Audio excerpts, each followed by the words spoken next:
This is the Non-Tech Podcast, conversations about education, technology, and culture, with Dr. Doug Reed and Dr. Matt Stranick. Thank you for joining us.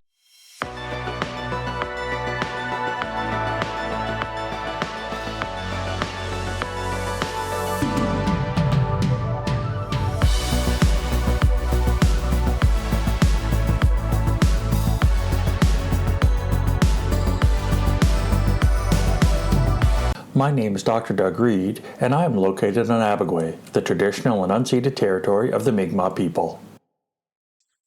My name is Dr. Matthew Stranick, and I am located in Menakwisk in St. John, New Brunswick, which is situated on the traditional and unceded territory of the Wolastoqiyik Maliseet people.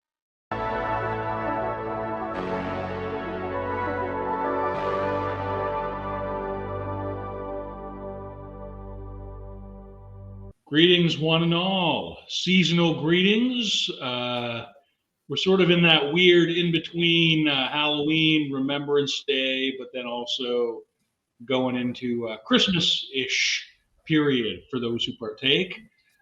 So hence my virtual background. I put in something to the effect of happy leaf monster or something, and this is what the AI spit out. So in any case, always a pleasure, Doug, to see you, and happy seasonal, affected greetings. SAG, seasonally affected greetings. Yeah, we should TM that. We've got so many friggin' rad acronyms now. Like when I was like, I completely, you're telling me that like I sort of coined in the initial usage the PRINCEP, the PEI acronym, Personal Education Infrastructure.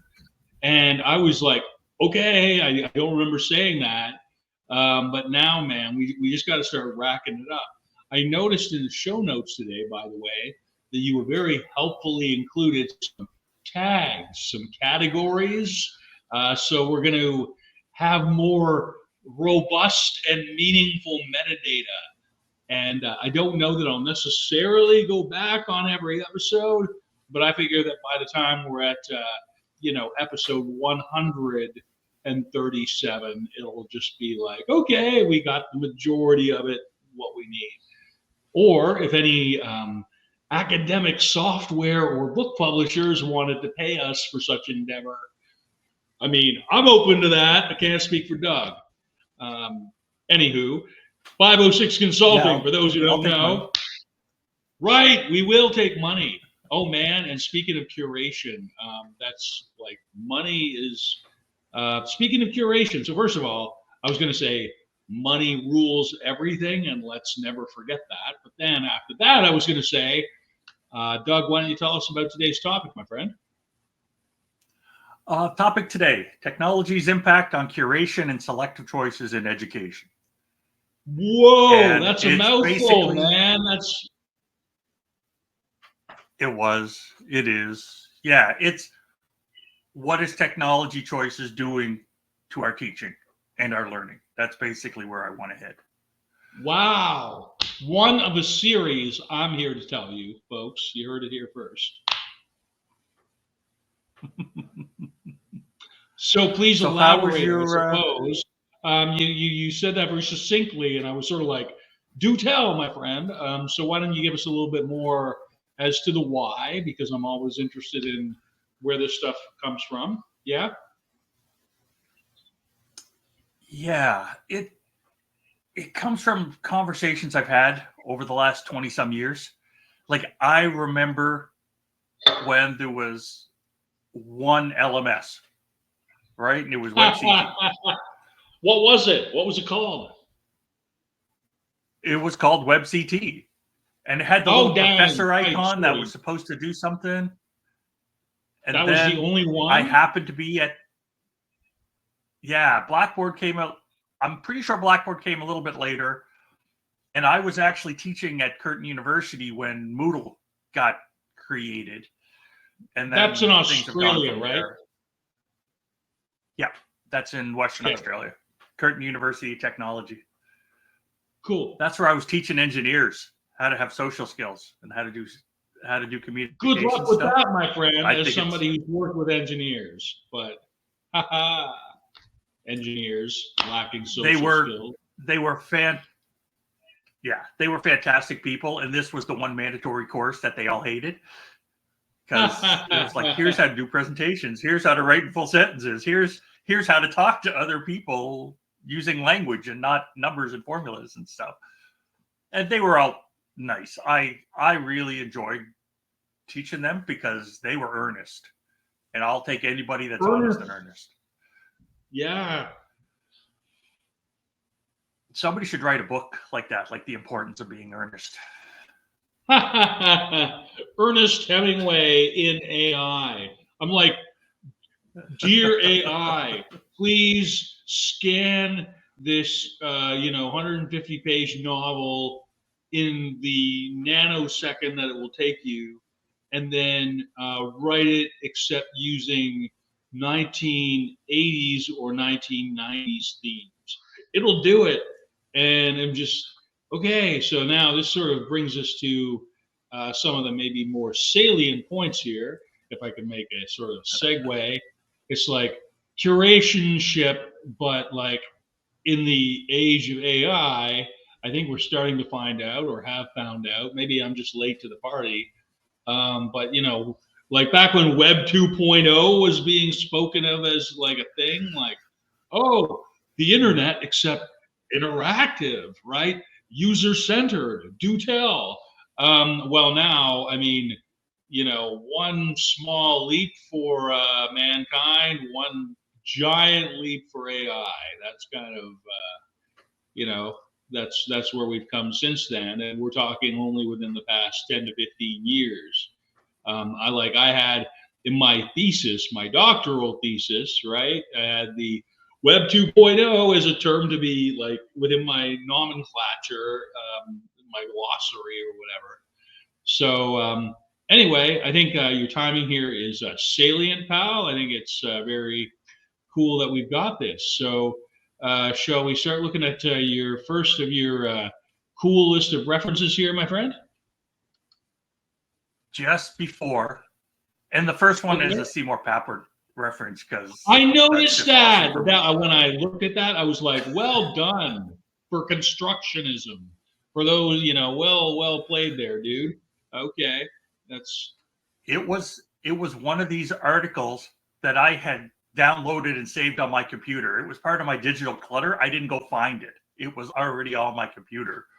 So I've had. What does it bring you joy? That's now. like the Mary Kondo, like declutter your life kind of show on Netflix, right? When I found this, it brought me joy. I didn't know it was there, and then I knew, and I was like, "Yeah, baby, this is it. This is the one." Mother so load. Before we even well get done. into the, that's it. So before we even get into our topic, I'm going to jump us back before any of the literature that I have. Please do. The technology that we choose have impacted education for as long as we can remember. Correct. Right? Like you go back to the ancient Greeks, right? And there was the big thing, don't write it down because that'll hurt your memory. Right? Like if you have to write it down, then you're just reading. It's not helping. It was controversial. Right? Like these stone tablets are not to be trusted. These papyrus scrolls are corrupting your mental abilities. Yeah. These chalks, this chalkboard and chalk, that's no good anymore. You got to use a pencil and paper. And then what type of pencil do we use? Yeah, right. Like how come we have to use like an HB pencil? How come we can't use like a 2B or a 6H? Or why are we selectively getting things down to certain things? And I know why with the pencils, because when you put them through the Scantrons, certain pencils don't leave a dark enough mark for the Scantron to read it. So that standardized test ends up being useless or inaccurate or whatever. I'm not going to do standardized test stuff or Scantron stuff today. I just throwing it out there I as think we should do an the entire technology episode has about impacted. hands-on testing. I think that would be like a theme, to be honest. I have so many thoughts about this show that I don't tell you. Like, in terms of like, what if we did an episode, or what if a book proposal contained like what? So I'll just barge in here, and one of the things to speak to curation, because I'm always like, how can I monetize something potentially, just if a human wanted to? And one of the thoughts that I had that might be like an interesting angle to the non-tech book, as such, TM, registered trademark, is that what if we sort of look back respectively on our careers from the perspective of, essays about things that didn't work in our careers in terms of like digital projects or stuff like that, or not even necessarily things from our careers, but things that like, wow, that sure started with a lot of potential and didn't, and then just sort of like, talk about, not debacles, but things that started out with great potential, to put it the way that an author might, and great expectations. Sorry, the Tolstoy, and then completely underperform from an ed tech standpoint. Anyway, dude, I barge in, I digress, but please continue. Yes, indeed. So to jump into our topic, which is about curation and technology and how all that impacts our learning and education. The first article that I have is a Seymour Papert article, Technology in Schools to Support the System or Render It Obsolete. And before I even start on the topic, the word obsolete is spelled wrong in the source material. So that's why I put a little comment there saying I like the SIC in the title, the SIC, because that spelling mistake is not me. That is 100%. I corrected it in the slides and on the WordPress, and I'm going to stand by that. And if Seymour Papert wants to, I'm pretty sure he's deceased, come back from the grave and fight me over it, then I suppose I'm prepared to contend with that. But that's some interesting info there, pal. Yeah, I just like when those things slip by. It makes me feel good about some of the stuff that I've let slip by. For I sure. love SIC. I like that whole concept. So yeah, what Papert is saying is that as long as schools can find technology to improving what they're already doing, then really changing the system, nothing significant is going to happen. So we just want, like I have two examples. Like in Australia, there's a national radio station called Triple J.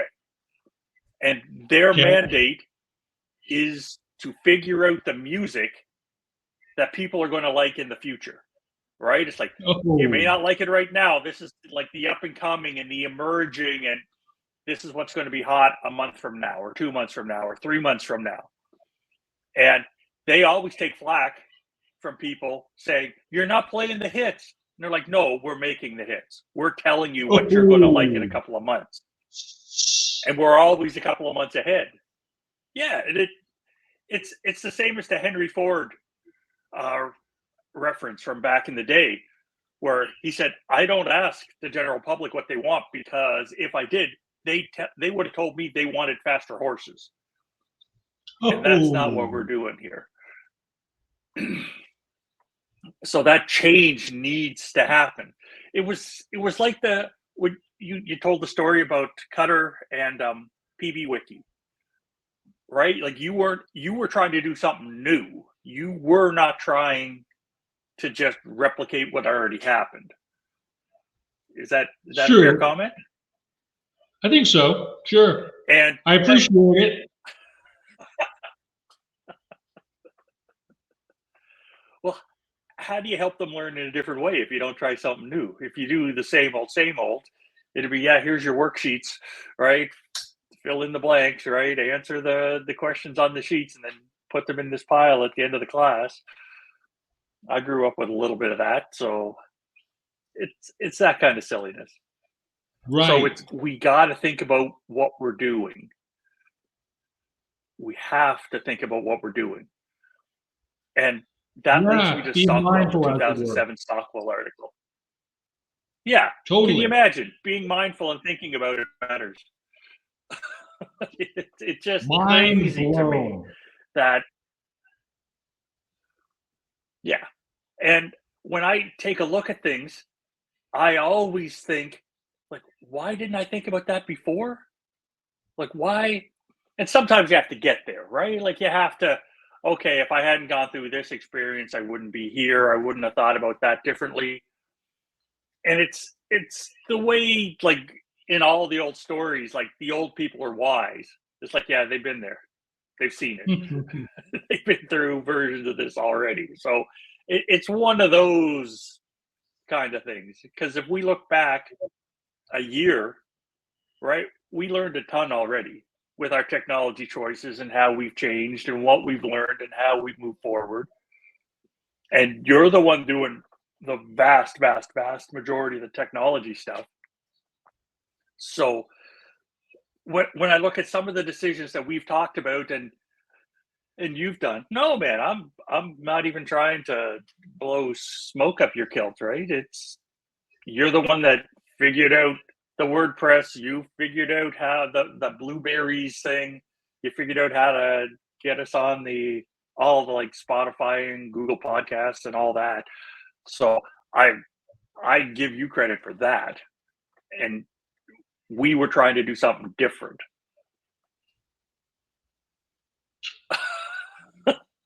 Yeah, when you Okay, make the so hand signals, the hand no, I gestures mean, disappear into your angry leaves. yeah, right. No, man. I mean, like I said from the beginning, I mean, I just sort of what it takes sometimes to go from sort of being very conceptual or just sort of carrying a thought around in your day is very often my experience, at least within the professional world, and I'd even say outside of that too. It's just sort of something you're carrying around in your mind until very often you run into somebody who sort of helps you sort of bring it forward to a certain point, and then it starts kind of taking on a life of its own. So I appreciate the shout outs. I mean, for me, it just sort of having somebody on board to sort of, you know, ensure that such a thing could come out a couple times a month or better. For me, that was like, okay, so now I can actually dig a little bit further into this existing skill set that I have, which is WordPress, really. Shout out to Thompson Rivers for getting me onto that. And I actually do legitimately mean that. That's not even a snarky, mean thing. That's just like, I do appreciate having been tuned in there because it's something that now, since TRU, I think ironically enough, with the two podcasts and everything else, it's something that I've sort of moved forward far more voluminously, with volume, with greater frequency than I did in the past with them while I was sort of acquiring, I suppose, such skill, but then also being bound by certain organizational and sub-organizational kind of factors, I suppose. So it's just kind of interesting to be further down the path of the career. And now, I mean, just in terms of what I'm up to now, it looks like there's going to be learning management stuff. Looks like there's going to be CMS stuff, content management system. WordPress is a CMS for those who don't necessarily know or care, but there you go. And there we go to then what's ostensibly a blogging software format is for curation purposes, Doug. So that meandering, sort of winding anecdote did ultimately chug along to a certain point of relevancy, I hope. Yeah, you headed right into the Stockwell 2007 article about technology Sweet. choice for teaching language skills in areas and the call literature. Because what they looked at, what Stockwell looked at, was when you choose technology on the grounds of pedagogical objectives, means that that's why you're selecting it. You have specific values and specific goals, and the features of technology help. Values and goals. It's like the way it's amazing. Let's think about it. Where do we want to go? Okay, what functionality and what affordances do these technology bits have? Because we could have gone other ways. We did not have to end up in WordPress, right? We could have gone a much harder way, or several much harder ways. But WordPress, no other format. I'm just like, it's like the what do you call it? The bricular approach, where you kind of grab what's close at hand, what you already know. I mean, for sure. I mean, we could have mounted it on a wiki, I suppose, if that was sort of, well, I don't know how we could have punched it into a Google Doc. I mean, really, if it's just like you need this amount of links and this amount of content, I mean, could have put it out as a newsletter. I think about all the possible iterations or formats this could have had, which brings me back to, I hope, what I was saying earlier. We're going to keep that in about, possible, like what if, the multiverse of madness, the Doctor Strange, like, oh, well, what if they did that episode on a vinyl record, or what if they had cassette only for one particular thing? So I don't know. It'd be it's interesting. This is the stuff that finds me still interested in these kind of aspects of the job, of the career. Sorry, bud. Kind of wandered us off into the multiverse there, pal. Nope. Now, as we wander off, one thing I'm going to say is I would prefer doing something on vinyl, because I have 3 record players. I have no audio tape players anymore.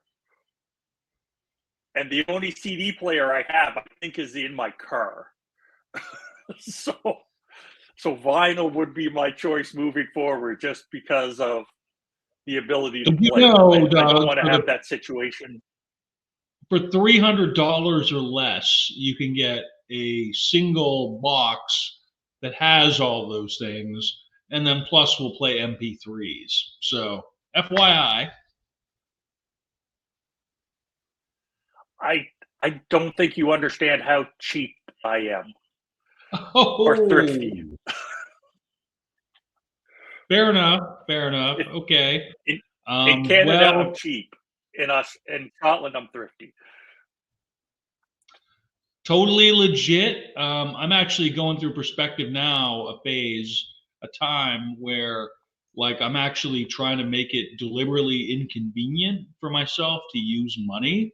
So, like, I think I mentioned on the show, I lost my wallet on the bus. I haven't really replaced it properly. What I've been doing is kind of keeping everything I need in, like, this measuring cup. And then, like, before I go out, like, what do I think I'm actually going to legit need to bring with me whatsoever?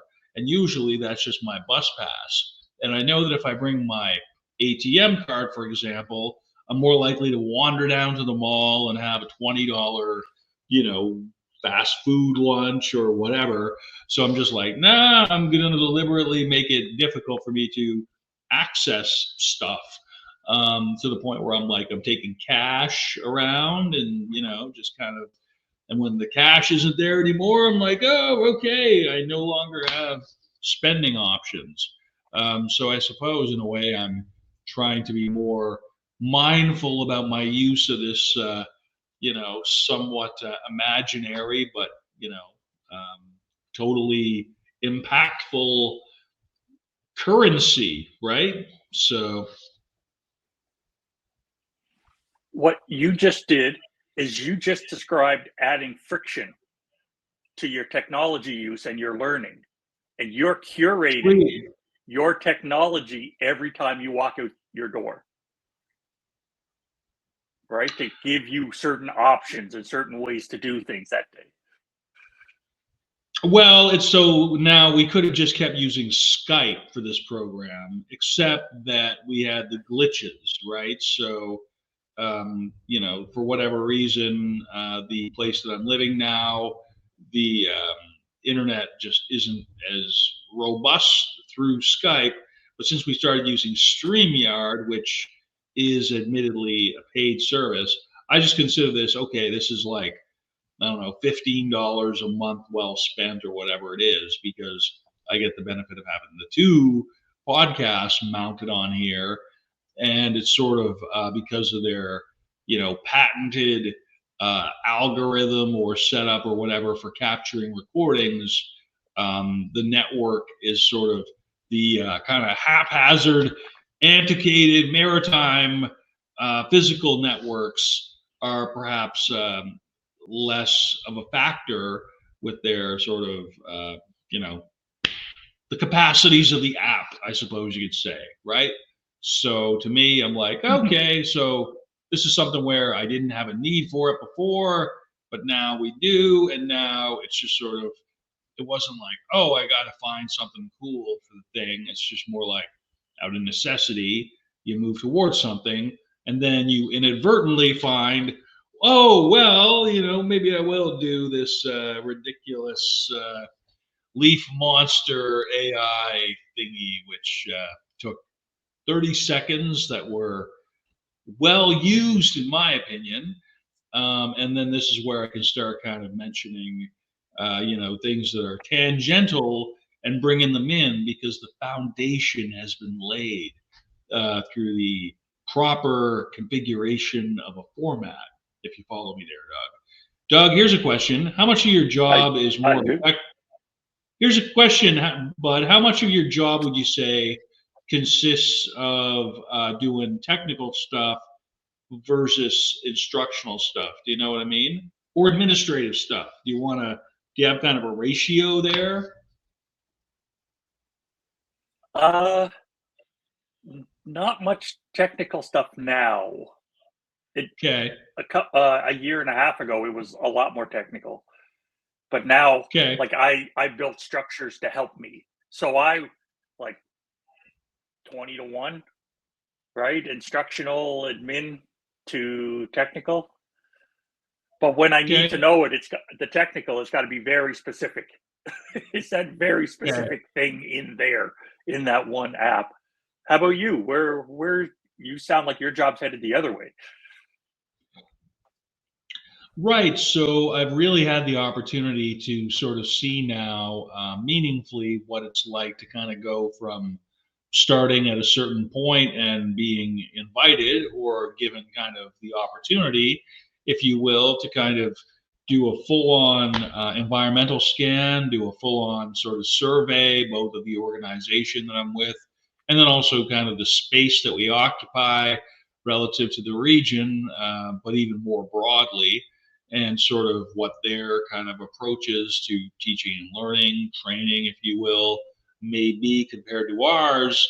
So then you sort of, once you get kind of a sense of the lay of the land, I guess, for want of a good term, I'll just throw that out. Then you can start going, okay, so now what's going to be culturally specific? What's going to be meaningful? So, I mean, I actually put into a PowerPoint with some with one of my first regular meetings with the CEO. I was like, okay, so it's going to be like an ecosystem, and I actually put like, here's a picture of a pond, and then I started out, and then I overlaid the various aspects of, like, here's the LMS, here's the other LMS, here's, and sort of laid it out visually on top of a pond. And he just kind of nodded, but he was very kind. He was like, no, that I see that. I'm like, just trust me, if you want to, be able to say downstream, so to speak, further down the pike, so to speak, you want to say, well, what we've got here stands up. What we got here is like robust. I feel, for me, as I sort of came out of the doctoral thingy with education, was it actually does matter what your conceptual thing is. It actually does matter what your ontology and epistemology orientation happened to be. So for me, one of the things that I took away that was positive from my time at TRU, with particularly working with the decolonization and indigenization group, which was pretty impactful and which I've talked about a lot on the show, not so much recently, but the necessity in situating what you're doing in tangible, physical, metaphorical language that you can then justify all the stuff kind of going beyond that. So anyway, Doug, a bit of a ramble there, a bit of a tangent, but I hope you see sort of what I'm getting at there. I do, and I'm going to apply that to technology now. Your concepts, because the Lane 2009 article about insidious pedagogy, they are talking about how we believe technologies are neutral. And 20 years ago, Such a scam. I believed I had a normal. So bogus. Yeah, like I didn't understand that I didn't have a normal upbringing, that not everybody in my province or in my country got the same type of upbringing.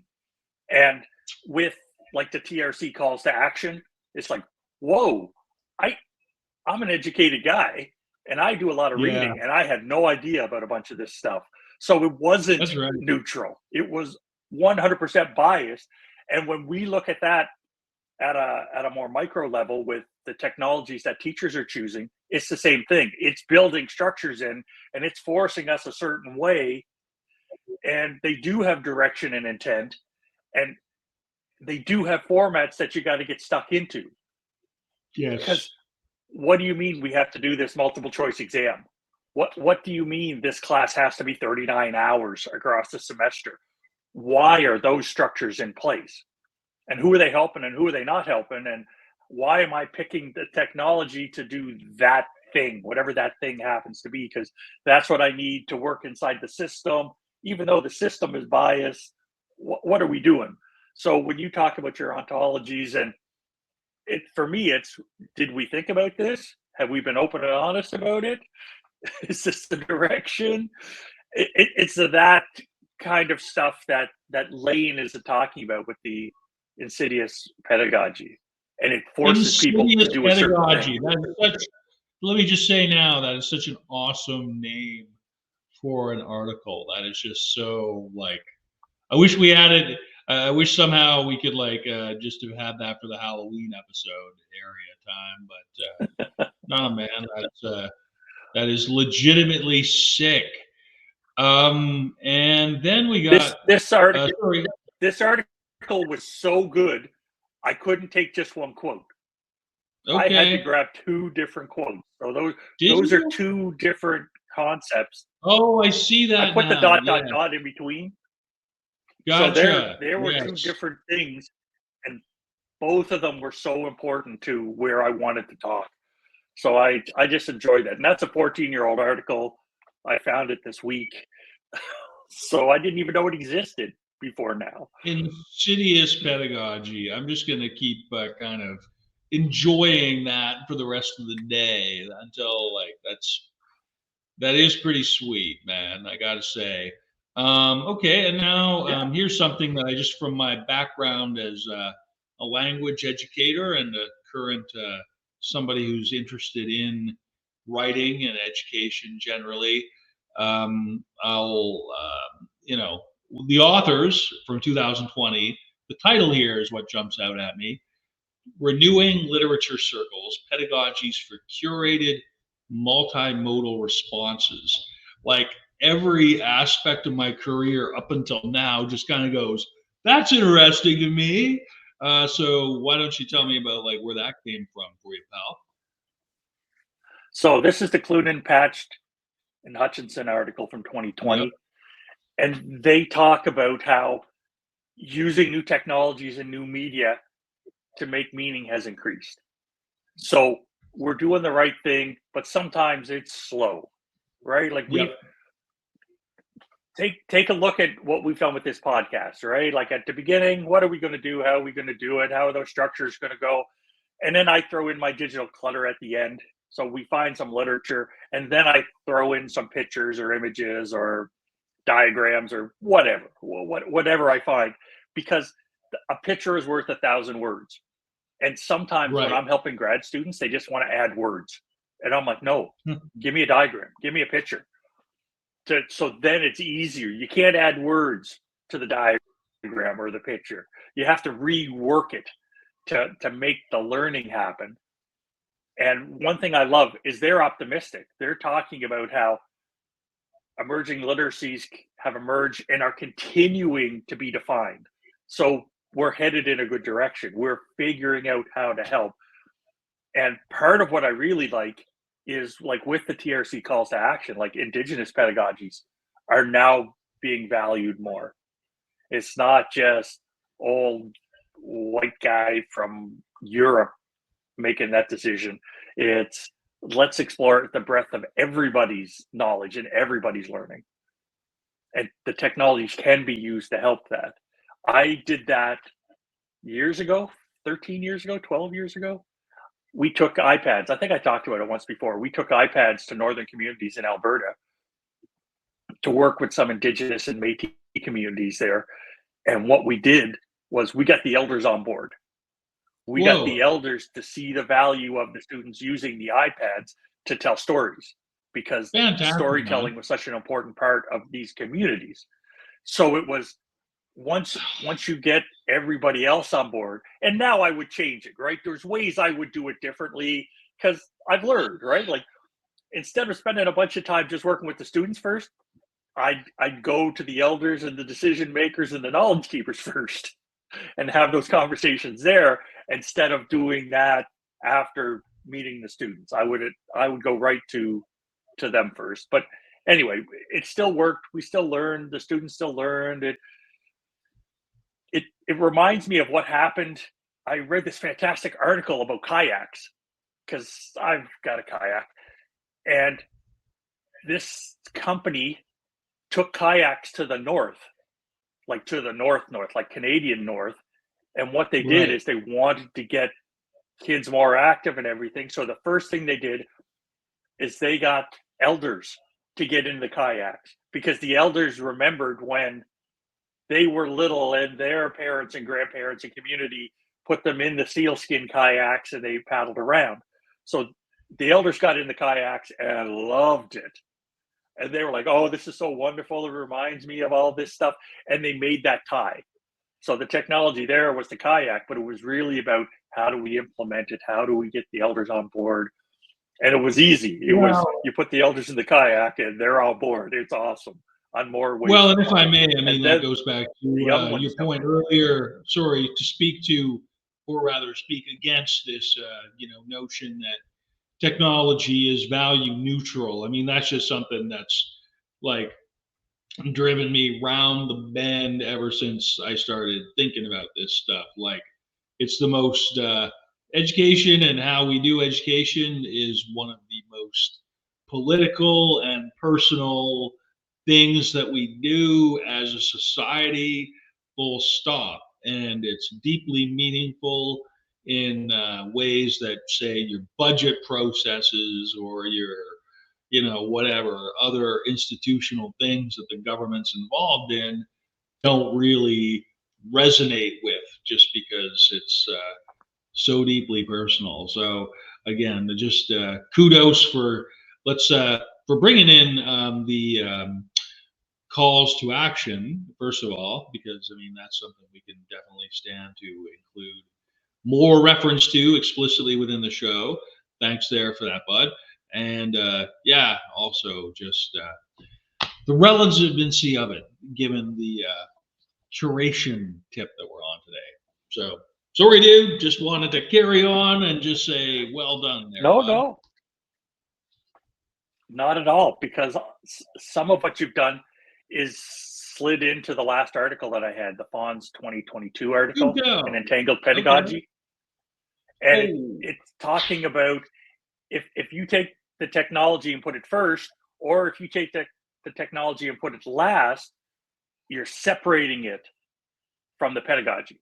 And you can't do that, right? You can't be like pedagogically determinate or technologically determinate, right? Like, you gotta go dance with who brought you, right? And the technology and the pedagogy have to come together. That all has to work to get to where you're going, which is helping the students learn as much as they can, helping them head in a direction to improve their lives or give them the knowledge or information that they need. to move forward with whatever it is they're going to do. So the entanglement is such an important component, and that also gets ignored, right? Not only is it insidious, right? You can't leave it off to the I side. was It all like has to go together. entangled, insidious pedagogy. I'm like, I got an AI thing that I did where like a sea monster with a leaf blower with like multiple tentacles. And yeah, entangled and insidious both, man. That's legit. It's formidable. And this is where I might, in a previous time, have gone for the Paolo Freire and kind of brought that out and gone, why, yes. But, sorry, dude. No, as soon as I saw the title Insidious Pedagogy, I was like, oh, Paulo Freire. Let's go right there. But part of what we haven't mentioned is like bad practice. Like bad structures or poorly thought out structures. What if there was a Nobel Prize for education?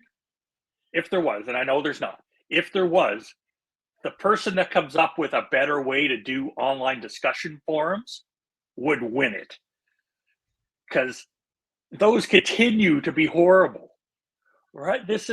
We've had them for 25 years or something now, and they're still painful because the majority of people do the same thing. Here's your question,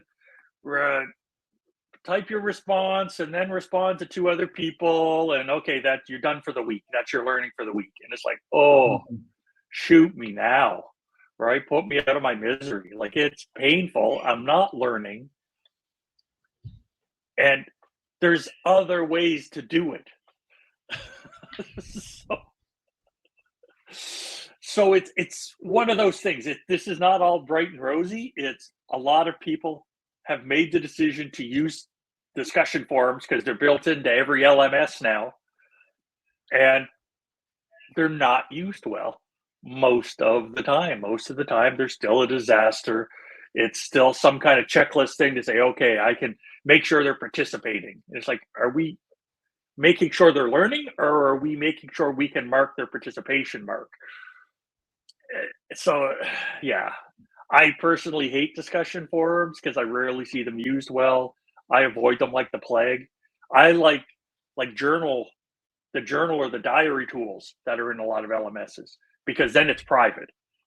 Then it's Right. You write it, the student writes it, and the instructor sees it, and then you can have a real dialogue. It takes more work on the instructor's part, but I'm here for the students to learn, so I'm willing to put that time and effort in. So that's me on my soapbox. I'll get off my soapbox now. Yeah, no, man. Again, this just kind of, because this whole show kind of where the various inputs sort of emerge through initially a WordPress posting. I mean, I just kind of think back to blogging that I experimented with, going back to the point where I first had my first Google account or whatever.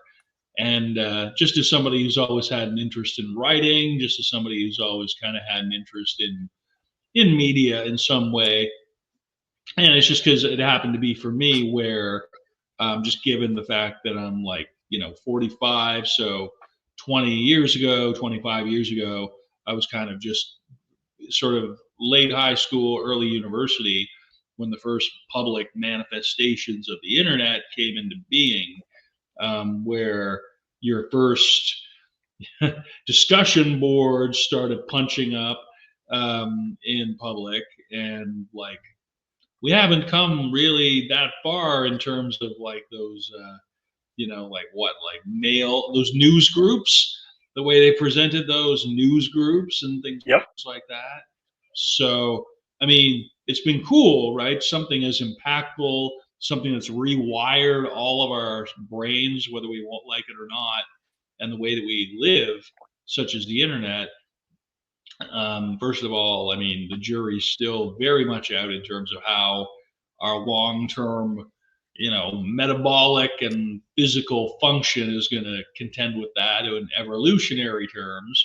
But then just finally in terms of how far we've come, but how like still like yeah, it's still just kind of like upload a file and say something about it. I mean, that's just as you say, Doug, rather well. I think we can do better. I hope we can do better. So I know we can. I'm an optimist when it comes to that. I know we can. cool beans. So last we got week, some pretty when good. we talked, Well, yeah. last week when we talked, you mentioned that I needed to present more digital clutter because you like to do a Oh, paragraph and a picture and a paragraph and a picture. I was impressed this time. Sorry. You did that very well. Yeah. Okay. Yeah, I just wanted to make sure that's what you meant. So yeah, there's a bunch more now. And there's one that is kind of off topic, but really isn't. It's an old technology, well, old for us. Is the do you remember the old magic eye things from like the late 90s, early 2000s? Where you Are have you to like talking about the unfocus picture your with the eyes to get the dog with the picture. podcasting set up, or what? Like which one? Nope. If you go down past the training telephone and into put your nose in the middle of the picture and slowly pull it away. Oh yes, okay. There we go. There we go. Thanks, Brad. Sorry, just for people at home, it's the one that looks weirdly like a surreal wallpaper. That's my first impression of it. Yeah, it's like 1960s wallpaper. There's another picture inside, and years ago that I knew people that had them on their walls. Like they would take them and frame them and put them on their wall, and it was a way to do whatever, right? It was just a thing, and it So just you're talking about reminded me of the subliminal technology. messages in the wallpaper, Doug? Is that what you're talking about here? Yeah, and like we move past some stuff, right? I don't know anybody that has that on the wall now. We tried it. Yeah, nah, we're moving on. What else is there? This didn't do whatever. This gave a lot of people headaches, and it gave a few people a sense of superiority because they could unfocus their eyes and see the other images that are hidden in there.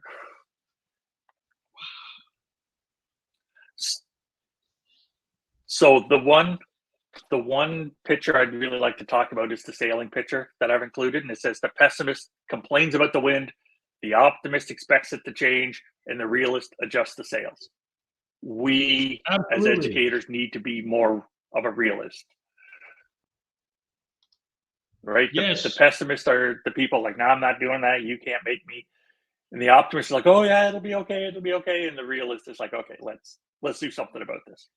And I love that educators are so realistic about stuff. They're the ones that have to dig in and make that happen, whatever it is. No, for sure. Because I mean, again, you're sort of for people who are at the front And line. the rest is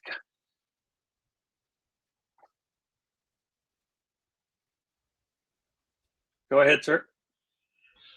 After you, dude. I think we got a delay in the connection here. Pardon me.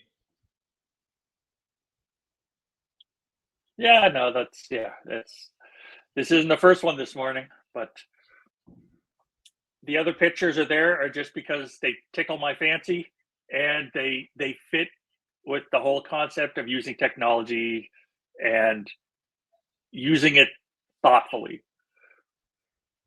So what I have is 3 words or 3 more things. The word of the podcast is curation, because you got to think about what you're curating and how you're curating it and why you're going there. The phrase of the podcast is seasonally affected greetings, just because I thought that was funny. A question of the podcast isn't mine this time.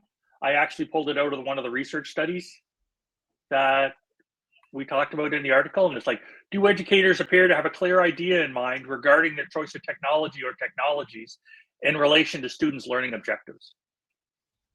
And that came out of one of the studies, and I'm thinking my answer is no. Basically, I'll think a lot of the, too often the answer is no, they don't. They're using the technology because that's what their institution says they have to use, or what IT has said is possible to use. And sometimes the students' learning objectives are just left out. That's what I got. What are you thinking? Yeah, no, man. I appreciate the additional content that we every time I get one of these docs, I'm like, okay, so in addition to the quotes, we got the images, and now we have all this additional material to sort of position through the format. So I guess, like, in terms of some things that I've been up to within my role, I've actually been sort of stepping back into using LMS, and I've been rather disdainful of LMS for, I think, some pretty good reasons. But if it's in my circumstances within a workplace kind of learning environment as opposed to post-secondary as such, I'm kind of being given the opportunity to just sort of start from a starting point of zero with something where in other institutions that I've worked at, or just generally, there's sort of habits and practices which sort of shape what you can do. So I think one of the more rewarding aspects isn't like going to be like, well, how do I reinvent the LMS? How do I do some sort of heavy lifting with the tech piece? Like, now I'm looking to do the most minimal lifting as possible with the tech piece so I can focus on quality of content, so I can focus on how the most, current best document in our social, so in our SharePoint and everything else sort of makes its way into some of these training materials. So I don't think I can necessarily, or would want to necessarily, go further into that. But my thing now seems to have more to do specifically at this juncture with e-learning and instructional design. And so, like, I think, again, when I saw your topic, I'm like, this is pretty timely, just kind of given what I have been doing and will be doing for the next few weeks anyway, in terms of building some e-learning stuff. And I guess just one of the things that resonated in terms of, what you spoke to there, Doug, just initially is like, for me, again, one of the positive sort of interesting things that I took away from my time at TRU was sort of getting to work with students to a degree on e-portfolios, and sort of just really how to do basic WordPress stuff. And even not even in terms of getting them how to do it, but just sort of seeing how you can take a very generic set of instructions. You can take the same interface for everybody. You can even have very, very cookie cutter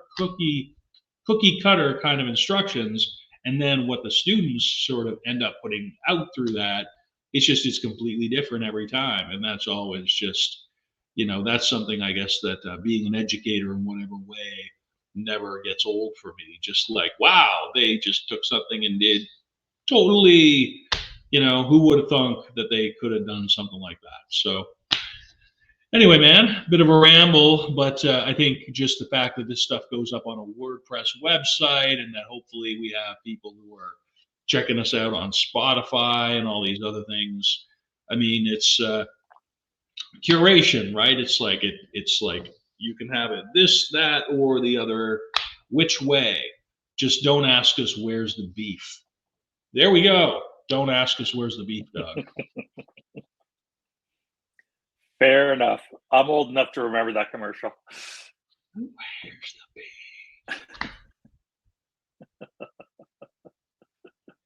Okay, that's all I got for today. Okay, good stuff. And me as well. Got some other stuff that'll show up in the notes that I got tabs open for, but didn't speak to here. But always a pleasure, Doug. I hope you enjoy the rest of your weekend. Can I just ask, Bud, since what else you got planned for your Sunday? Can I ask? Walk the dogs. We're going out to dinner, and I have to figure out how to rearrange some stuff in my back entryway or my mudroom. I was sitting at a red light on Tuesday and got rear-ended. So I have whiplash type injuries in my neck and my arm. So I can't really use this arm very much. So all the stuff where I could normally just grab things and move them around, right now I can't. Like I took my arm brace off just for the recording. So I have to figure out how to put stuff back in place because I'm tired of everything being out of place. It just stops the functionality of the room. So I'm going to do a bit of that, walk the dogs, eat, try to figure out how to fix that with a busted wing. How about yourself? You doing anything fun? Just hanging out? Yeah, just hanging out. Gonna sort of, it's turning into a beautiful day. I feel like I got to get outside and just sort of see. It's sunny. This is my last weekend of having view of St. John Harbor. So seeing the Digby Ferry from my music room. I'm not leaving the dwelling that I'm in, the building, but I am moving into the basement at a very significant reduction in cost with my awesome landlords, Tony and Dee Dee. Shout out to Tony and Dee Dee, who I'm sure are not listening. So I feel just like compelled to go out and check some of that out. And I'm doing, Dan and I will be doing the music podcast because it's that time of the month for that. Since they do that one about once a month ish, once every 3 weeks. So right on. Well, it sounds like fun. Happy Sunday or whatever day this finds you all. We appreciate you checking it out. Take care, everybody. Bye for now. Yep. Bye-bye.